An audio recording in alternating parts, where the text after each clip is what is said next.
दोस्तों 13 मई 1964 को United states के लुसियाना शहर में एक ऐसे बच्चे का जन्म होता है जो आगे चलकर बॉडी बिल्डिंग की दुनिया पर राज करने वाला था। इस बच्चे का सपना था कुछ बड़ा करने का।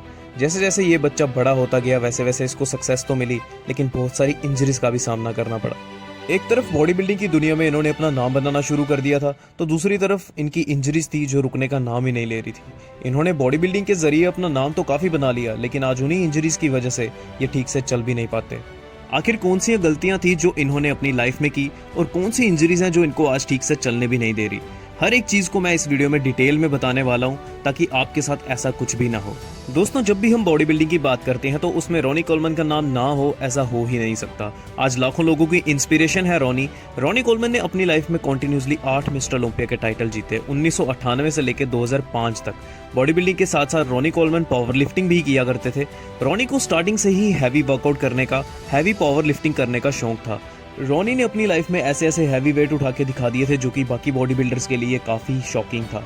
दोस्तों जब भी कोई पर्सन हैवी लिफ्ट करता है तो दूसरी तरफ उतने ही चांसेस बढ़ जाते हैं इंजरी होने के भी, और अगर रॉनी की बात करें तो इंजरीज ने इनका पीछा कभी छोड़ा ही नहीं। रॉनी जब 17 साल के थे तब उनको काफी ज्यादा इंटरेस्ट था गेम्स में। जब वो हाई स्कूल में थे तो फर्स्ट टाइम उनकी इंजरी हुई थी बैक में, और कुछ ही टाइम के बाद अगेन फुटबॉल खेलते टाइम भी उनको बैक में इंजरी हो जाती है, जिसके बाद इन्होंने डॉक्टर को तो दिखाया बट उस टाइम पे कोई इतनी बड़ी प्रॉब्लम नहीं थी।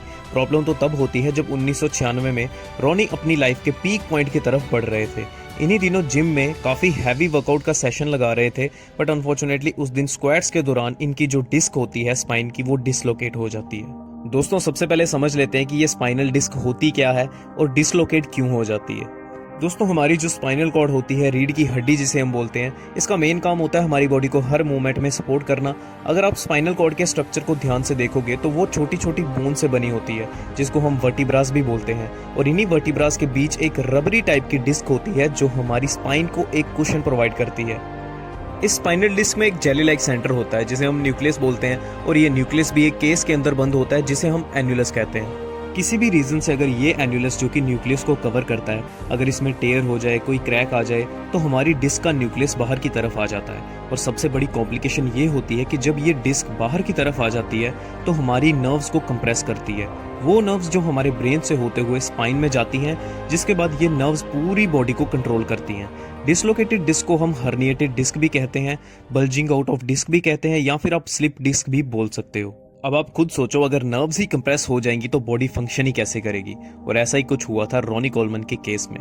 दोस्तों माइल्ड केसेस में तो इस प्रॉब्लम को विदाउट सर्जरी भी ठीक किया जा सकता है, बट सीरियस कंडीशंस में इस चीज के लिए सर्जरी करवानी पड़ती है। Smoking, heavy lifting, obesity, poor posture, ये सब सबसे बड़े कारण होते हैं डिस्क प्रॉब्लम होने के। रॉनी कोलमन को जब 1996 में ये डिस्क की प्रॉब्लम हुई तो डॉक्टर्स ने इमीडिएटली सर्जरी करवाने के लिए बोला था, बट रॉनी कोलमन ने ये सर्जरीज 2007 में, वो भी 10 साल के बाद करवाई, और तब तक काफ़ी काम खराब हो चुका था। और ये सर्जरी उनकी एक बार नहीं हुई, बार बार उनके स्क्रूज टूटे भी, क्योंकि वो वर्कआउट भी करते थे, तो इस वजह से उनकी काफ़ी बार सर्जरीज हो चुकी हैं। 1996 से ही डॉक्टर्स ने रॉनी को हैवी वर्कआउट करने के लिए मना किया था। रॉनी ने अपने इंटरव्यू में बहुत बार ये चीज़ कही है कि वर्कआउट के टाइम पे बहुत बार वो अपनी बैक में, लेग्स में पेन फील करते थे, बट वो बोलते थे कि मैंने कभी वर्कआउट करना नहीं छोड़ा।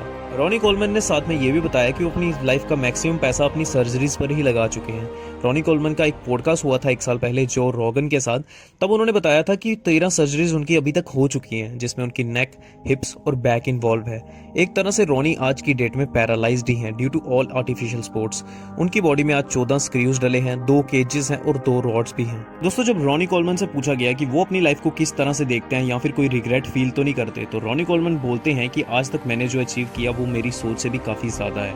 वो काफ़ी खुश हैं कि उन्होंने इतना नाम कमाया, इतना प्यार पाया लोगों से, बट उन्होंने बोला कि मुझे कोई भी किसी भी चीज़ का इतना ज़्यादा रिग्रेट नहीं है, क्योंकि मैंने जो अचीव करना था वो मैं ऑलरेडी कर चुका हूँ। हाँ मैं कभी कभी फील करता हूँ, बट जो हो गया उसके बारे में मैं ज़्यादा क्या ही बोलूँ।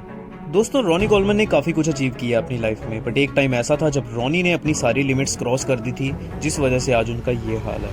आज के टाइम पे रॉनी कोलमन को लाखों लोग अपना आइडल मानते हैं और मानना भी चाहिए, बट हमेशा दोस्तों ध्यान रखना, जब भी आप वर्कआउट करते हो या हैवी लिफ्टिंग करते हो तो हमेशा एक लिमिट पे रहकर करना और सही फॉर्म के साथ करना, क्योंकि छोटी सी गलती आपको लाइफ टाइम के लिए दिक्कत दे सकती है। आई थिंक अब तो आप समझ गए होंगे कि रॉनी कोलमन आज व्हीलचेयर पर क्यों है, और ये वीडियो अपने दोस्तों से भी जरूर शेयर करना, क्योंकि बहुत से लोगों को ये लगता है कि रॉनी कोलमन स्टीरॉयड की वजह से आज ऐसे हैं। स्टीरॉयड्स तो हर बॉडी बिल्डर लेता है, बट रॉनी कोलमन का व्हीलचेयर पर होने का सबसे बड़ा कारण जो था वो मैंने आपको आज इस वीडियो में समझा दिया। उम्मीद करूंगा दोस्तों आपको ये वीडियो अच्छी लगी होगी।